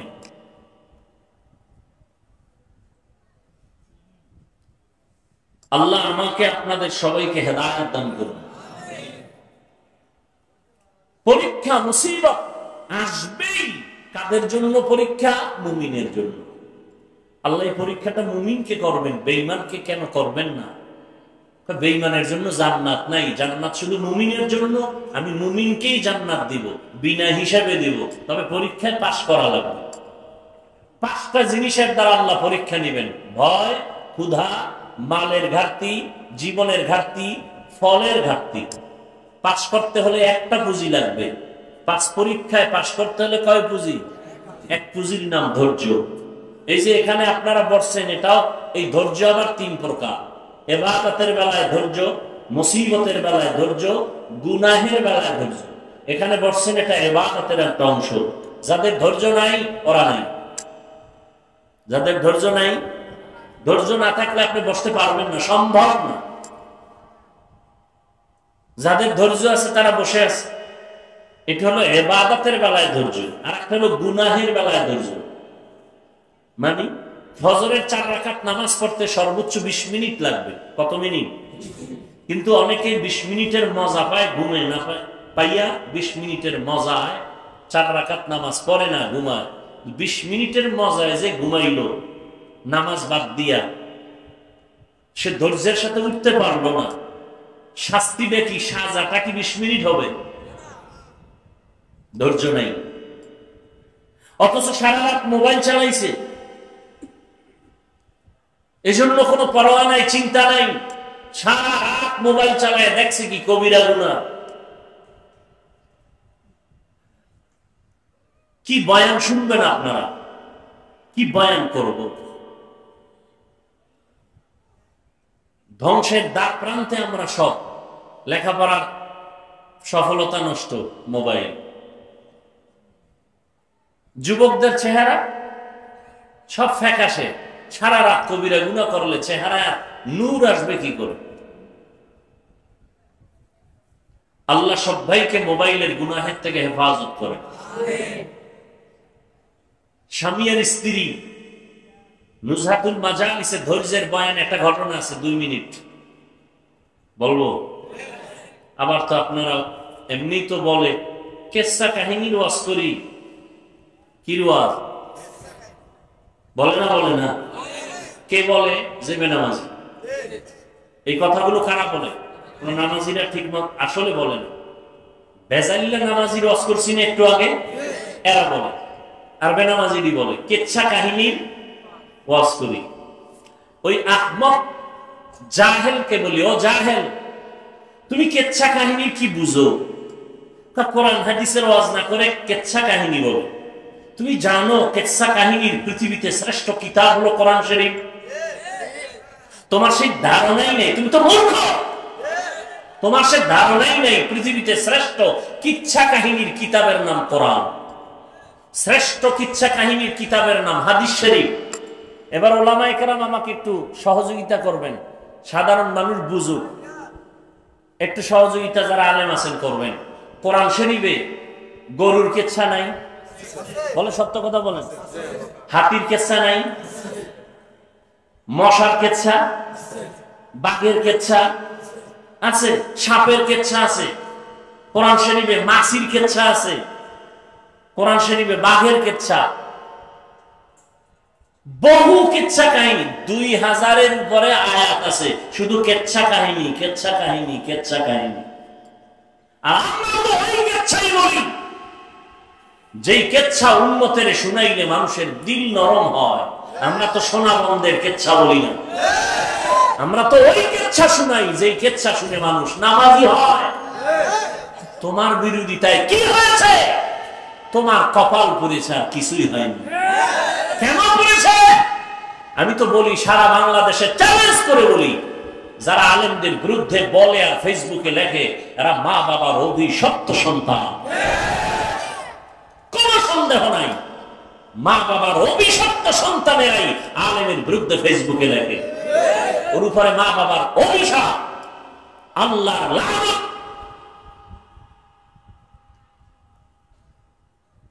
আল্লাহ হেদায়েত দান করুন। কোরআন শরীফে কুকুরের ঘর কিসসা নাই? কি বলবো কোন? তো ওই জাহেলদেরকে কি বলা যায়? এরা বলে আমার কেচ্ছা কাহিনীর অস্ত্র। কি বুঝাতে চাও? জাতিকে কি বুঝাতে চাও? কি মেসেজ দিতে চাও? আমাকে একটা জবাব দিবেন। আপনারা বয়ান কিছু শুনবেন না? রাগ আসতেছে দিলে? আমি যদি কোনো ভুল বলি দাঁড়ায় আমাকে একটু স্মরণ করায় দিবেন যে হাফিজ বেটা ভুল হচ্ছে। আমাকে একটু জবাব দিবেন নিরপেক্ষভাবে, কোনো স্বার্থ নিয়ে না, কোনো পক্ষ নিয়ে। সত্য কথাটা আপনি বলবেন, মানেন আর না মানেন, বলবেন। আচ্ছা বলেন তো, আমার দেশে তাবলীগের দ্বারা ইসলাম ও মুসলমানের কি পরিমাণ ক্ষতি হয়েছে? সত্যটা বলেন। আপনি মানেন না মানেন, স্বীকার করেন ক্ষতি হয় না? সবাই একমত? আচ্ছা, 2, কওমি মাদ্রাসার দ্বারা আমার দেশের মুসলমানের ঈমান ও আমলের কি ক্ষতি হয়েছে? সত্য কথাটা বলেন। নাম্বার 3, আমার দেশে হক পীর আসেনি? আছে। এই আহলে হক পীর মাশায়েখের দ্বারা আমার দেশের মুসলমান ইসলামের কোনো ক্ষতি হয়েছে? বলেন। তাবলীগের কথা শুনে মানুষ কি দাড়ি কেটে ফেলে? চরমনাই, উজানি, বাহাদুরপুর, নানুপুর আহলে হক যারা আছেন পীর মাশায়েখ, এদের বয়ানে মানুষ কি নামাজ পড়ার থেকে বেনামাজি হয়? কওমি মাদ্রাসার কারণে এদেশের সন্তানরা সব গাঞ্জাখোর হয়, সন্ত্রাসী হয়। তাহলে সবাই একমত? যদি একমত হন, আমি রাগের ভাষায় না, মোহাব্বতের ভাষায় বলবো, মৃত্যু পর্যন্ত কোনোদিন 1 সেকেন্ডের জন্য তাবলীগের বিরুদ্ধে কিছু বলবেন না, কিছু লিখবেন না। কওমির বিরুদ্ধে কিছু বলবেন না, কিছু লিখবেন না। খাঁটি আল্লাহওয়ালা পীর মাশায়েখের বিরুদ্ধে কিছু বলবেন না, কিছু লিখবেন না। যদি করে থাকেন তওবা করে নেবেন। ঠিক আছে তো? ইনশাআল্লাহ আল্লাহ কবুল করেন। আপনি আরেকটা জবাব দেন, এটা অন্য প্রসঙ্গ। কিয়ামতের আগ মুহূর্ত পর্যন্ত আমাদের নবীজি আমাদেরকে কালেমার দাওয়াত দিতে, ঈমানের, ইসলামের দাওয়াত দিতে আসবেন? আমাদের নবীজি বলেন না কেন? আচ্ছা, আবু বকর আসবেন, ওমর ফারুক, কোন সাহাবা, ইমাম আবু হানিফা, ইমাম বুখারী, ইমাম মুসলিম, ইমাম তিরমিজি, ইমাম মালিক কেউ আসবেন কিয়ামতের আগে? আচ্ছা, এবার আপনাকে প্রশ্ন, আমরা জান্নাতে যাব না? কথা বলেন। ইনশাআল্লাহ। জান্নাতের ঠিকানা আছে কোরআন হাদিসে। কোথায়? এই যুবকরা জবাব দাও, জান্নাতের ঠিকানা কোথায়? কপাল খারাপ, তুমি কোরআন শরীফের আরবি বুঝো না, হাদিসেরও আরবি পারো না। এখন তোমার জান্নাতে যাইতে হলে কোরআন হাদিস থেকে ঠিকানা নিতে হবে। তুমি এখন কোরআনও বুঝো না, কোরআনের ব্যাখ্যাও বুঝো না, হাদিসও বুঝো না, হাদিসের ব্যাখ্যাও বুঝো না। এখন তোমার পথ কি? নবীও আসবে না, আবু বকরও আসবে না, সাহাবায়ে কেরাম আসবে না। এখন পথ কি তোমার? কি পথ? একটা পথ খোলা, উলামায়ে আহলে হকের পরামর্শ নিয়ে কোরআন সুন্নাহ অনুযায়ী চলা। কথা ঠিক? কিন্তু তুমি চায়ের দোকানে বইয়া মোষে তেল লাগায় বলো আমি কোন ওলিয়া উলিয়া মানি না, ব্যক্তি মানি না, মাযহাব মানি না, আমি কোরআন হাদিস মানি। তুমি কোরআনের আরবি বুঝো না, হাদিস বুঝো না। তুমি যদি বলো আমি কোন ব্যক্তি মানি না, আমি কোন মাযহাব মানি না, আমি কোন ওলিয়া উলিয়া মানি না, আমি কোরআন হাদিস মানি, তুমি কোরআন হাদিস মানা কি জিনিস তুমি বুঝোই না, বুঝোই না। কোরআন হাদিস মানা কি জিনিস। আমি তো সারা বাংলাদেশে কসম খাইয়ে বলি, কসম খাইলে কথার গ্রান্টেড আরো বাড়ে। আল্লাহ কসম, জমিনে যারা বলবে আমরা ওলিয়া উলিয়া মানি না, এরা কোরআন শরীফ মানে না, বুখারী শরীফ মানে না, এরা বাতিল, এরা ভণ্ড। এদের যারা ভণ্ড স্বীকার করে না তারা ভণ্ড। কথা বুঝাতে পারছি? যারা বলে ওলিয়া উলিয়া মানি না, এরা কোরআন শরীফও কোন বুখারী শরীফও মানে না, এরা হক না বাতিল। এদের যারা বাতিল বলে না তারাও বাতিল। আল্লাহ হেদায়েত দান করুন। তো বলতেছিলাম নুজহাতুল মাজালিস একটা ঘটনা। ধৈর্য নিয়া স্বামী আর স্ত্রী স্বামীকে বলে তুমি আমাকে কেমন মহব্বত করো, বলে সীমাহীন, বলে দলিল তুমি আমার জীবন, তুমি আমার মরণ, যা চাইবা তাই দিব। স্ত্রী আবার বলে যা চাইবো তাই দিবা, বলে অবশ্যই দিব। স্ত্রীও মোটামুটি দিনদারি, স্বামীকে একটু পরীক্ষাও করার নিয়ম, আসলে দিবা তালাক দাও, তালাক কি দাও। স্বামী বলে মরে গেল তালাক, বলে তুমি ওয়াদা করছো দিবা, দাও। দুইজনে হালকা তর্ক, সমাধানের জন্য ওই যুগের নবীর কাছে রওনা। রাস্তার মাঝে গিয়া স্বামী বেচারা পইরা গিয়া পাও ভাঙছে, চিৎকার দিয়া কাঁদে আল্লাহ আমারে বাঁচাও। স্ত্রী কয় নবীর দরবারে যাব না, বাড়িতে চলো। বাড়িতে গিয়া স্বামীর হাত ধরে বলে আমি যে তালাক চাইছিলাম কথাটা ফিরাই নিলাম, মাফ করে দাও। স্ত্রী বলে চাইলে কেন, চাওয়ার পরে আবার ফিরাই আনাও কেন? স্ত্রী বলে তুমি রসুলের হাদিস শুনাইছো না, কি মুসিবত আল্লাহ যাকে ভালোবাসেন তাকে মুসিবত দিবেন। আমি যে তোমার ঘরে সংসার করছি এত বছর কোনো মুসিবত পাই নাই, তোমার কান্নাকাটি ছিল না, শব্দ ছিল না, বুঝলাম যেখানে মুসিবত নাই ওখানে খোদার রহমত নাই, আমিও নেই, তালাক চাইছি। কিন্তু যখন রাস্তায় গিয়া পাও ভাঙছে, আল্লাহকে ডাকছো, কান্না আসছে, শব্দ বের হয়েছে, আমি হাদিস অনুযায়ী ভেবে নিলাম রহমত নাজিল হয়েছে, যেখানে আল্লাহর রহমত আছে আমিও আছি। আর আমগো হালকা মুসিবতে পড়লে এলাকার কমিশনার থেকে গালাগালি শুরু করে খোদা পর্যন্ত যায়, ঠিক নেই? অথচ আল্লাহ বলেন অবশ্যই আমি মুসিবত দিয়া পরীক্ষা করবই করব, 5টা জিনিসের মাধ্যমে। পাস করার জন্য পুঁজি লাগবে একটা, নাম কি বলেন? ধৈর্য। দাম কত? ধৈর্যের পরীক্ষা দিলেন ইব্রাহিম নবী ইসমাইলের ছুরির তলে নিয়ে। বাবারও যেমন ধৈর্য, সন্তানেরও তেমন ধৈর্য। আল্লাহ কয় যারা ধৈর্য ধারণ করার গুণটা অর্জন করবে আমি তাদের তো অনেকগুলো পুরস্কার দিব, তবে 2টা পুরস্কার দিব মারাত্মক কঠিন, বড় দামি, একটা দুনিয়ায় আর একটা পরকালে। দুনিয়াটা কি? আমি আল্লাহ তার বন্ধু হয়ে থাকব। সুবহানাল্লাহ। আসেন ইয়া আইয়ুহাল্লাযীনা আমানুস্তাঈনু বিস-সাবরি ওয়াস-সালাহ ইন্নাল্লাহা মা'আস-সাবিরিন।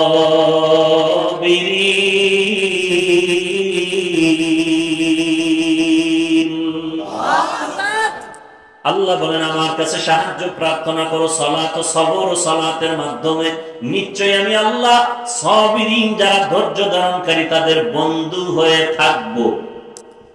বন্ধু হয়ে যাবেন না, বন্ধু হয়ে থাকবেন সারাক্ষণ। আল্লাহ যদি বন্ধু হয় কোনো পেরেশানি আছে? আছে কোনো পেরেশানি? কোনো পেরেশানি নেই, দুনিয়াতেও নাই। ধৈর্য ধারণকারী যারা তাদের জন্য আরেকটা বড় পুরস্কার পরকালে। কি?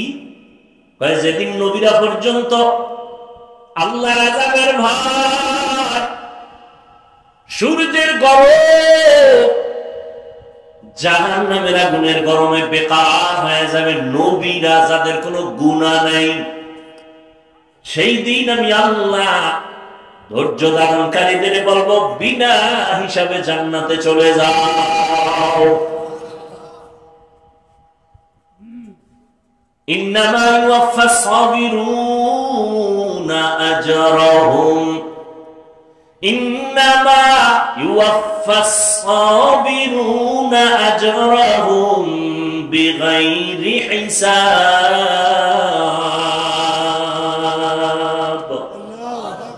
জান্নাত দিবেন বেগায়েরে হিসাব। জান্নাত চাইতো ইনশাআল্লাহ, হিসাব দিয়া না হিসাব ছাড়া?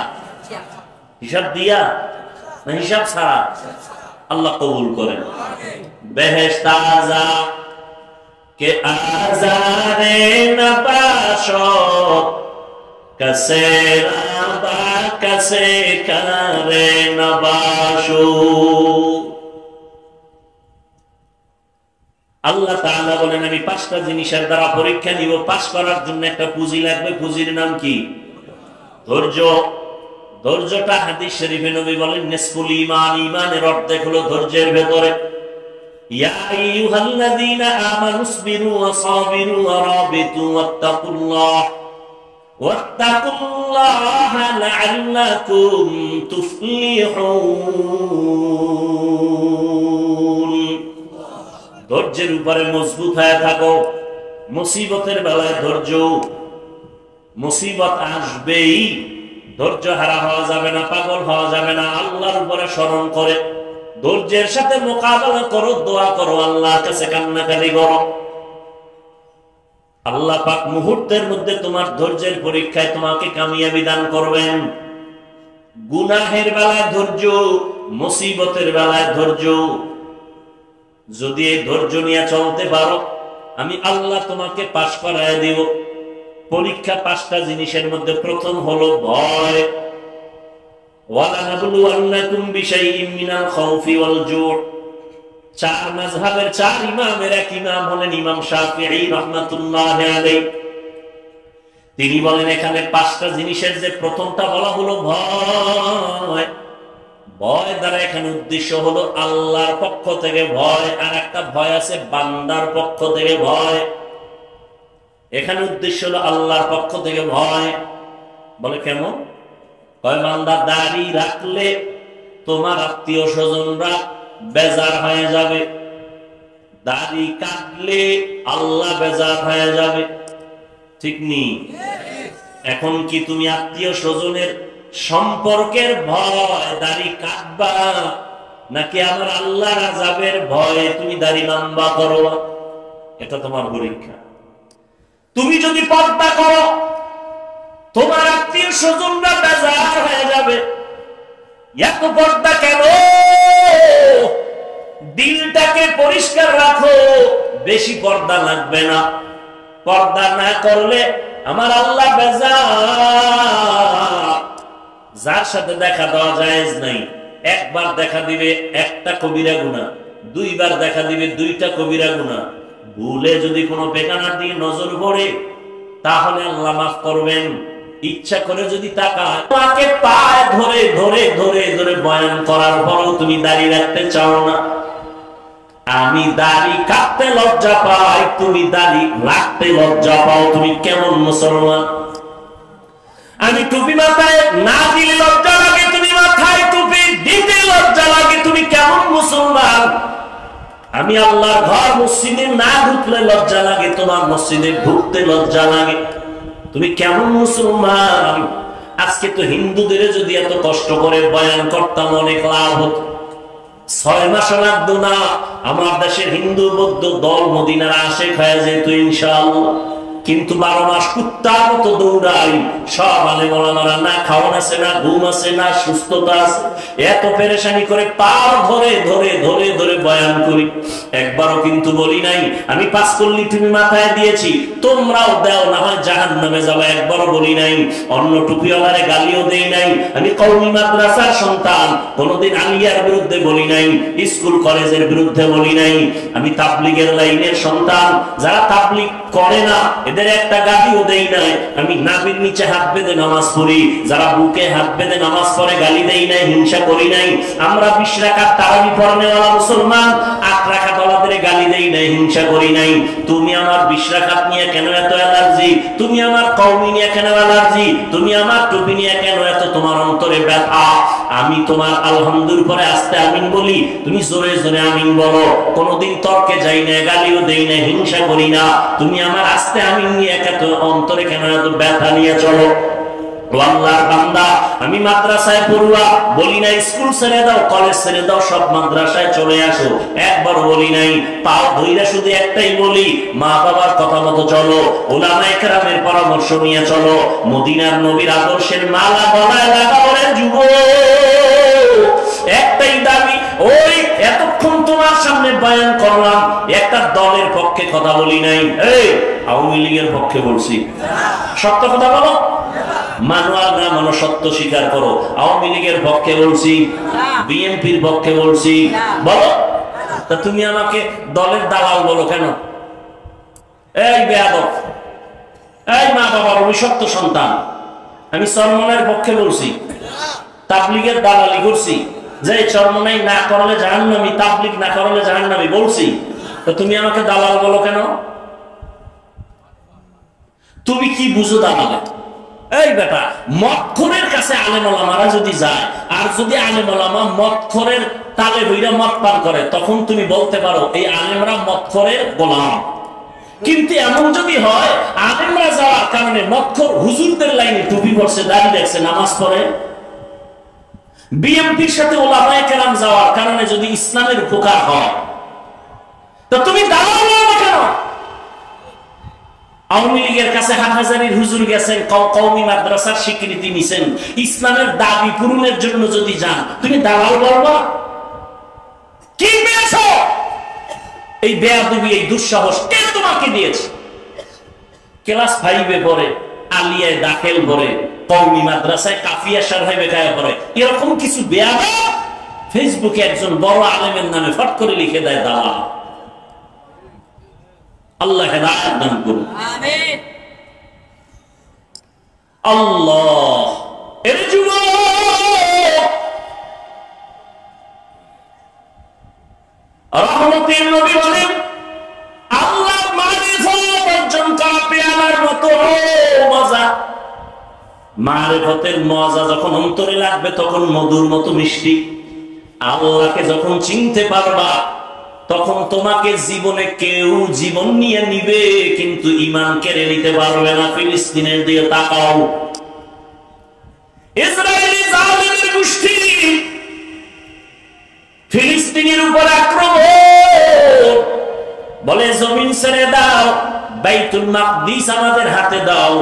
মুসলমান বলে, আল্লাহর জমিনে আছি, তোমাদেরটা খাই না, আল্লাহ রিজিক দেন, জীবনটা দিয়া দিব, কিন্তু আল্লাহর ঘর হেফাজতে পিছপা হব না। আল্লাহ 5টা জিনিসের দ্বারা পরীক্ষা নিবেন। 1 নাম্বার হলো ভয়। ভয় ভয় ভয়টা আবার 2 প্রকার, আল্লাহর পক্ষ থেকে ভয়, বান্দার পক্ষ থেকে ভয়। বুঝেননি? এই ভয়ের উপরে যদি আলোচনা করি আরো 1-1.5 ঘন্টা চলে যাবে, ছেড়ে দিলাম। এই ভয়টাকেই বলে তাকওয়া। قال النبي صلى الله عليه وآله وسلم اتق المحارم تكن أعبد الناس। রহমতের নবী বলেন, তোমরা গুনার হারাম অবৈধ জিনিস থেকে নিজেকে বাঁচাও, তো মানুষের কাছে, আল্লাহর কাছে দামি হয়ে যাবে। এই ভয়ের নাম তাকওয়া। যারা ভয়টা করবে তাদের নাম মুত্তাকি।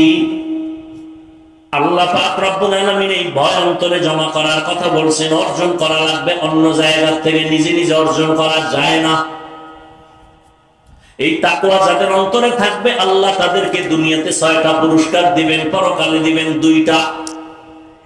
পরকালের প্রথম পুরস্কার বিনা হিসাবে জান্নাত, পরকালে দ্বিতীয় পুরস্কার হলো পর্দা ছাড়া ডাইরেক্ট আমার আল্লাহর সাথে হবে মোলাকাত। ডাইরেক্ট আল্লাহর সাথে মোলাকাত হবে। জিব্রাইলের মন্তব্যটা হইছে না হয় নাই? নবীরটা বাকি রইল কারটা? আল্লাহ বলেন, জিব্রাইল বলো, এত সুন্দর চমকদার মজলিসের মধ্যে আমি আল্লাহ একটা মত দিতে চাই। 4 খলিফা আমার নবীর কলিজা ফাতেমা, আমার রহমতের বন্ধু, রহমতের নবীর জানায় দাও, জান্নাতটা কিন্তু পেয়ালার মতো চমকদার হবে, এত সুন্দর।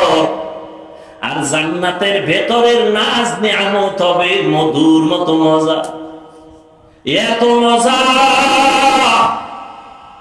জান্নাতের মধ্যে কোনো অশান্তি নাই, কোনো বাথরুম নাই। আল্লাহ তাআলা হুর দিবেন 70টা করে, এমন সুন্দর রুম আল্লাহ সাজাইছেন, মধুর মতো মজা। কিন্তু এই জান্নাত পাওয়ার জন্য যে কাজগুলো করা লাগবে, কাজ দুনিয়াতে করা চুলের মতো বড় কঠিন। হ্যাঁ, 2 নাম্বার পরীক্ষা হবে আল্লাহর পক্ষ থেকে, ক্ষুধার মাধ্যমে। ইমাম শাফিঈ রাহমাতুল্লাহ আলাইহি বলেন, এখানে ক্ষুধা দ্বারা উদ্দেশ্য হলো রোজা। যেমন গত রমজানে অনেক মুসলমান এখানে আছে রোজা রাখে নাই, চায়ের দোকানে বৈশা গল্প করছে আর বলছে রোজা রাখো না কেন? বলে আমার ঘরে কি ভাতের অভাব, আমি রোজা রাখবো কেন? এরকম কুলাঙ্গার চাঁদপুরে নাই? আমরা কি আসলে ভাতের অভাবে রোজা রাখছি? হ্যাঁ, ওরা রোজা তো হিন্দুরাও রাখে, খ্রিস্টানেরাও রোজা রাখে, ইহুদিরাও রোজা রাখে, তবে তাদের নাম আলাদা, সিস্টেম আলাদা। তাদের নাম হলো না খাওয়ার সাধনা। না খাওয়ার সাধনা হিন্দুরাও করে, বৌদ্ধরাও করে, ইহুদিরাও করে, খ্রিস্টানেরাও করে, সব ধর্মে আছে। আমাদেরটা না খাওয়ার সাধনা না, আমাদের সাধনা হলো না খাওয়ার মাধ্যমে আল্লাহ পাওয়ার সাধনা। ইয়া আইয়ুহাল্লাযীনা আমানু, ও মুমিন, কুতিবা আলাইকুমুস সিয়াম কামা কুতিবা আলাল্লাযীনা মিন ক্বাবলিকুম লাআল্লাকুম তাত্তাকুন। ক্ষুধার মাধ্যমে আল্লাহ পরীক্ষা নেবেন।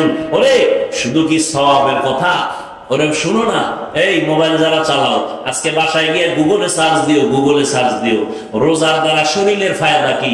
সমস্ত চিকিৎসা বিজ্ঞানীরা একমত, শরীর কন্ট্রোলিং পাওয়ার যা আছে, আল্লাহর কুদরতি কিছু পাওয়ার, এর মধ্যে একটা পাওয়ার শরীরের ব্যালেন্স ঠিক রাখার জন্য আল্লাহর পক্ষ থেকে অপরিহার্য একটা আইন হলো রোজা। শরীর সুস্থ থাকার একটা অপরিহার্য আইন, একটা নিয়ম, একটা ঔষধ রোজা। কপাল পরারা রোজারে বানাইছে রোগের কারণ, রোজা রাখলে জ্ঞান বাড়ে, রোগ বাড়ে। অথচ আল্লাহ পাকেই রোজা দিছেন রোগের ঔষধ, আর হে ঔষধের বানাইছে রোগ। কত বড় নিমক হারাম। আর রাসূল শুধু কি রমজান, আরাফার রোজা রাখছেন, আশুরার রোজা রাখছেন, আসতেছে মুহররমের রোজা, আশুরার রোজা।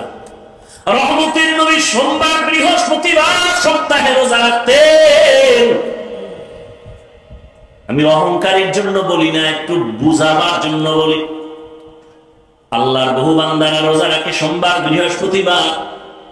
আলহামদুলিল্লাহ, আমিও চেষ্টা করি রাখার জন্য। এত সফর করি, এত কষ্ট করিও যদি আমি রোজা রাখতে পারি, বাবা তুমি কেন পারো না?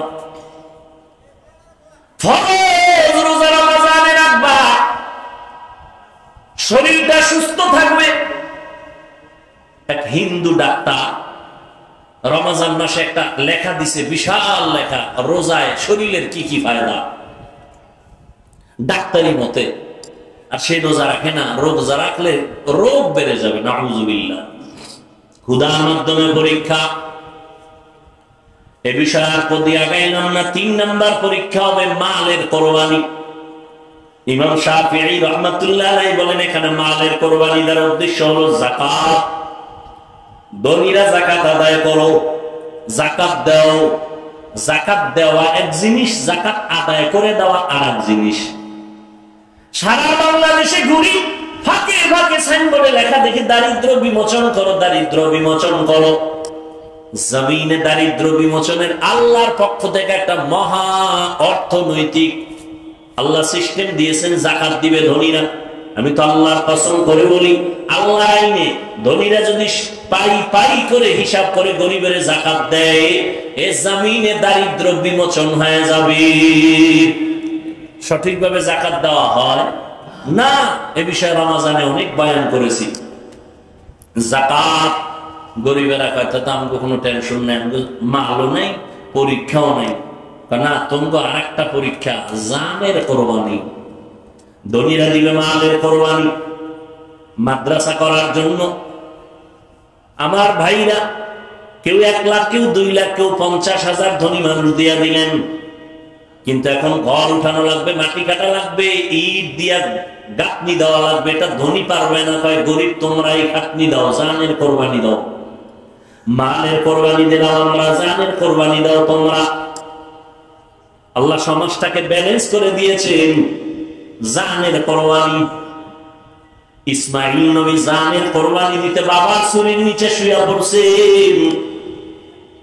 মালের কোরবানি, হাজী সাহেবরা বাইতুল্লাহ যায়, জানের কোরবানি, মালের কোরবানি। নামাজে দাঁড়াও বান্দা, এখানে মালও লাগে জানও লাগে। ইবাদতে মালি, ইবাদতে বদনি।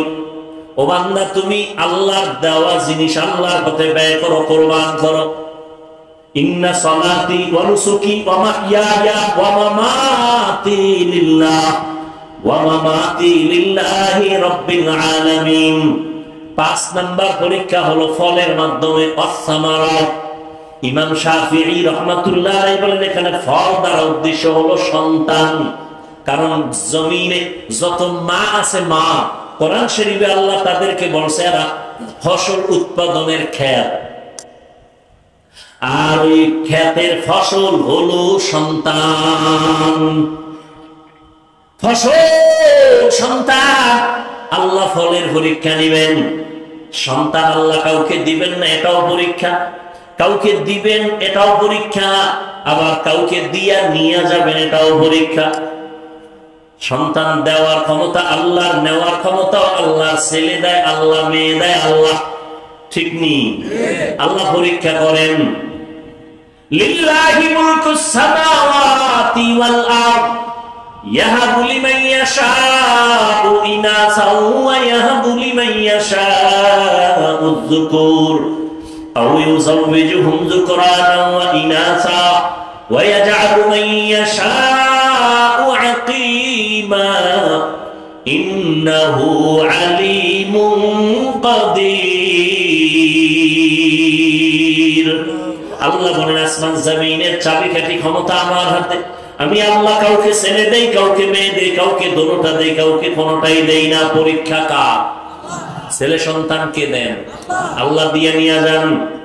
সাহাবী যুদ্ধের ময়দানে হাজির, ঘরের মধ্যে স্ত্রী আর বাচ্চা, একা কেউ নাই। সাহাবী যুদ্ধের ময়দানে চলে গেলেন। যুদ্ধ শেষ করে গাজীর মর্যাদা নিয়ে বাড়ি আসলেন। আল্লাহ কুদরতি পরীক্ষা, ঘরের মধ্যে মহিলা আর মহিলার বাচ্চা ছাড়া কেউ নাই। ওই বাচ্চাটা স্বামী বাড়িতে আসার আগে একদিন আগে মরে গেছে। স্ত্রী একটা বিছানায় শোয়াইয়া একটা চাদর দিয়ে রাখছে, মনে হয় ঘুমা। রাতে স্বামী ঘরের মধ্যে আছে, স্ত্রী আনন্দে বরণ করেছে, খানা দানা আপ্যায়ন করেছে। স্বামী এক পর্যায়ে বলে, বিবি আমার সন্তানের কি হালাত? স্ত্রী কতটা হিকমত লাগায় জবাব দিলেন। সাহাবী তো, তার স্ত্রীও তো তেমন। আমগো আম্মা জানেরা হুদা জায়গায় স্বামীর টেলিফোন করে পেরেশানি দেয়। হুদা যায়, কই আছো? অমুক জায়গায়, তাড়াতাড়ি আও, একটা বিপদ। ঘরে দেয় কিছুই না, পেট ব্যথা উঠছিল, গেছে গা। এইরকম সাহাবায়ে কেরাম, এমন আল্লাহ তাদের নিয়ামত দান করেছেন। নেককারী স্ত্রী একটা স্বামীর জন্য বড় নিয়ামত। স্বামীকে পেরেশানি দেয় না, বরং স্বামীর পেরেশানিটা নিজেও ভাগ করে নেয়। ও স্বামী, তুমি অল্প টাকা কামাই করো, কোনো টেনশন নিবে না, আল্লাহ বরকত দিবে। এইটা যদি একজন নারী কয়, স্বামীরা দুনিয়াতে কি চাই? ঈদে জামা কাপড় আনতে পারে না, স্বামীর মাথা গরম, একা একা পারে না, বইরা যায়, কান্না করে। বিবি স্বামীর হাত ধরে, ও স্বামী আমার, বাচ্চা দুইটা আছে, একটা আছে, তিনটা আছে, ওদের কিছু কাপড় দাও, আমার কোনো কাপড় লাগবে না।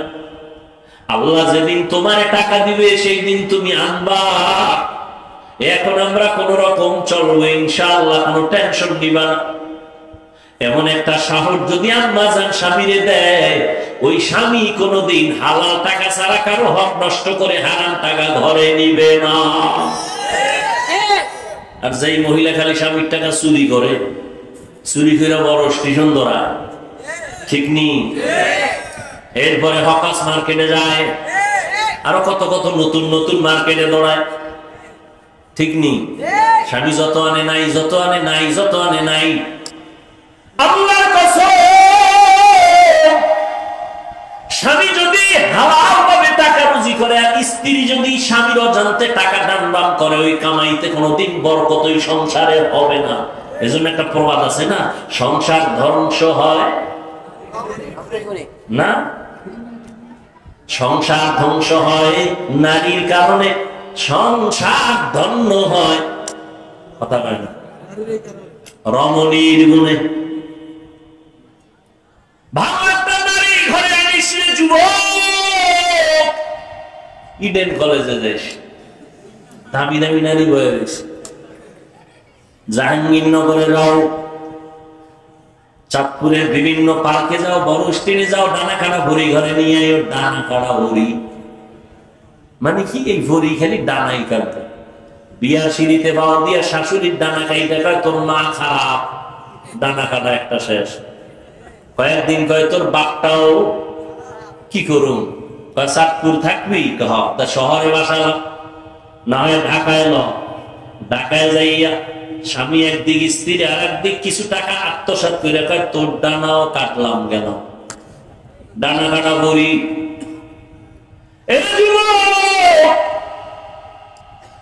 জীবনটা নষ্ট করিস না রে যুবক, চরিত্র অমূল্য সম্পদ। ভালো একটা নারী ঘরে নি, দুনিয়াতে জান্নাতের ঘেরান নাকে বাইরে কবরে যাবি। আল্লাহ সবাইরে কবুল করেন। বুড়ারা কি আর একটা করবেন, কি বুঝছে আমি কইলেন খায় চলে কার দুইটা সমানে, এখন দুই বিয়ার ওয়াজ চলে না, বেশি বিয়ে করো, বেশি বিয়ে করো। হ্যাঁ, দুই বিয়া কইরা শান্তিতে আছে 1 কোটি মানুষের মধ্যে একজন পাবেন কিনা সন্দেহ। বড় বউয়ের মন খুশি কইরা কবরে যাওয়া বড় বড় বড় বড় হাজার বড় থেকে কঠিন। একজনে 4 বিয়া করছে, কয় বিয়া? তো একজনে জিগায় ভাই আপনি 4 বউর হক আদায় করেন, তো হক কেমনে? কয় ছোট বউর লগে থাকি আর 3 বউর লগে মোবাইলে সারি, হক আদায় করে। 4 বিয়ার ওয়াজ চলে, কিন্তু আল্লাহ যে একটা রেড সিগন্যাল দিয়ে রাখছে আয়াতটার মধ্যে খবর নাই, আছে না নাই? যদি তুমি স্ত্রীদের মধ্যে ইনসাফ বজায় না রাখতে পারো, খবরদার ফাওয়াহিদা একটা নিয়ে থাকো, না হয় স্ত্রী তোমার জাহান্নামে যাওয়ার কারণ হয়ে যাবে। আল্লাহ মাফ করুন। সব ধ্বংসের পেছনে মোবাইল। হ্যাঁ যুবকেরা, চরিত্র সুন্দর করো, ডাক্তার হও আদর্শবান হও, ইঞ্জিনিয়ার হও আদর্শবান হও, জীবনে সম্মান দেখবা কাকে বলে। দুনিয়ার মানুষ তোমার পায়ের নিচে গুরু গুরু গুরু করো, সম্মান। চরিত্র লাগবে, চরিত্র আর লাগবে শারীরিক সুস্থতা। চরিত্র ঠিক রাখতে হলে রাতের ঘুম, মোবাইল থেকে দূরে থাকো। সুস্থ থাকার জন্য অপরিহার্য কর্তব্য রাতের ঘুম। দোনোটাই নষ্ট করছে এই রাতে, ঘুমও নাই, চরিত্রও ঠিক নেই। কার কারণে? মোবাইলের কারণে। রাতের ঘুম নাই তো শরীর নষ্ট। দেখো না, কার্টুন দেখতে দেখতে যুবক নিজেই কার্টুন হয়ে গেছে, চেহারার মধ্যে কোনো উজ্জ্বলতা নেই, তাকাইলে মায়া লাগে না। মাত্র 25, 26, 27 বছর বয়স যুবকের চেহারা ভাল্লুকের মতো, চুলগুলো উল্লুকের মতো। কবিরা গুনাহ করে সারা রাত। আর এখন নতুন মরণের আর এক ফাঁদের নাম বাইক।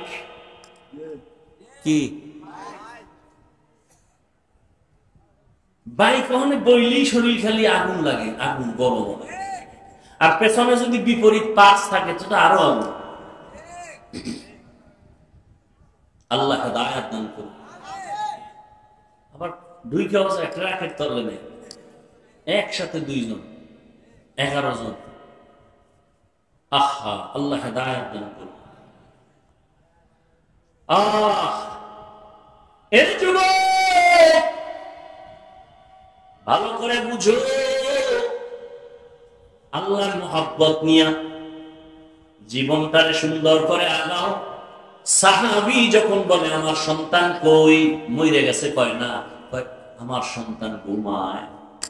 আসলে তো মরে গেছে। যদি এখন বলি স্বামীর মনটা খারাপ হবে, যুদ্ধ পরিচালনা করে আছে, স্ত্রী সান্ত্বনা দিছে, ঘুমায় তো বাবাও নিশ্চিন্তায় ঘুমায় গেছে। ফজরের আযান হয়ে গেল, দুজন উঠে ফজরের নামাজ আদায় করে। এবার স্ত্রী স্বামী ডাক দিয়া কয়, স্বামী আমার মনটা খুশি নি। বলে খুশি, একটা কথা বলবো, শুনবেন নি? কয় শুনবো। মনে কষ্ট নিবেন না তো? কয় না। শুনেন, আমরা খেয়াল করেননি, আমি 2 মিনিটে মোনাজাত দেবে একটু। আর যারা গুনা টুনা নেই, এগো মোনাজাতেরও কি নেই, দরকার নেই। স্ত্রী ডাক দিয়া বলে, স্বামী আমার, কেউ যদি আপনার কাছে কোনো জিনিস আমানত রাখে, রাখবেন নি? কয় সময় মতো চাইলে দিবেন নি? কয় দিব। কয় দিতে গিয়ে মনে কোনো কষ্ট পাবেন নি? কয় না। দেখছেন নি কারবার, বুঝেননি? স্ত্রী ডাক দিয়ে কয়, স্বামী আমার, আল্লাহ তাআলা আমাদেরকে একটা সন্তান দিয়েছেন, আল্লাহ আমানত হিসেবে দিয়েছেন। সময় হয়ে গেছে, গত পরশুদিন আল্লাহ নিয়ে গেছে। এই কথা শুই না স্বামী একটা চিৎকার মেরে পড়ে গেছেন। হুশে আইসা ডাক দিয়া কয়, বিবি, আল্লাহ সন্তান দিছেন, নিয়ে গেছেন, দুঃখ নাই। তবে হাদিস আর কোরআনের বয়ানে যা বুঝলাম, ধৈর্যের পরীক্ষায় তুমি পাস। আমি নিশ্চিত তুমি জান্নাত পেয়ে যাবে। তুমি আমার হাতে হাত রেখে একটু ওয়াদা দাও, জান্নাতে যাওয়ার সময় আমারে নিয়ে যাইবে। আলহামদুলিল্লাহ, ওয়াসসালাতু ওয়াসসালামু আলা সাইয়্যিদিল আমবিয়া ওয়াল মুরসালিন ওয়া আলা আলিহি ওয়া আসহাবিহি আজমাইন। ইয়া আরহামার রাহিমিন, ইয়া আরহামার রাহিমিন, ইয়া আরহামার রাহিমিন। রব্বিরহামহুমা কামা রাব্বায়ানি সগীরা। আল্লাহুম্মা ইন্নাকা আফুউন কারীম তুহিব্বুল আফওয়া ফা'ফু আন্না। আল্লাহুম্মা ইন্না নাসআলুকা রিযাকা ওয়াল জান্নাহ ওয়া নাউযু বিকা মিন সাখাতিকা ওয়ান নার। আল্লাহুম্মা ইন্না নাউযু বিকা মিনাল বারাসি ওয়াল জুনুনি ওয়াল জুযামি ওয়া সাইয়্যিল আসকাম। ربنا ظلمنا أنفسنا وإن لم تغفر لنا وترحمنا لنكونن من الخاسرين। ও দয়ার মালিক, কুদরতের নজর দিয়ে তাকায় দেখেন, ওলামায়ে কেরামরা হাত তুলেছেন, মুরব্বি, হাজী সাহেব, ব্যবসায়ী, চাকরিজীবী, পর্দার আড়ালের কত মা বোনেরা, কত যুবক ছাত্র ভাইরা, আমরা গুনাহগার, আপনার দরবারের বড় আসামি। শয়তানের ধোঁকায় পড়ে গুনাহ করেছি, তওবার নিয়তে হাত তুলেছি, আর গুনাহ করব না, নামাজ ছাড়বো না, বেপরদায় চলবো না, দাড়ি কাটবো না। ও আল্লাহ, আপনি আমাদের তওবা কবুল করে নেন, গুনাহমুক্ত জীবন দান করেন। আয় আল্লাহ, মাহফিল কবুল করে নেন, এলাকায় শান্তি দান করেন, মাদ্রাসা মসজিদ কবুল করে নেন।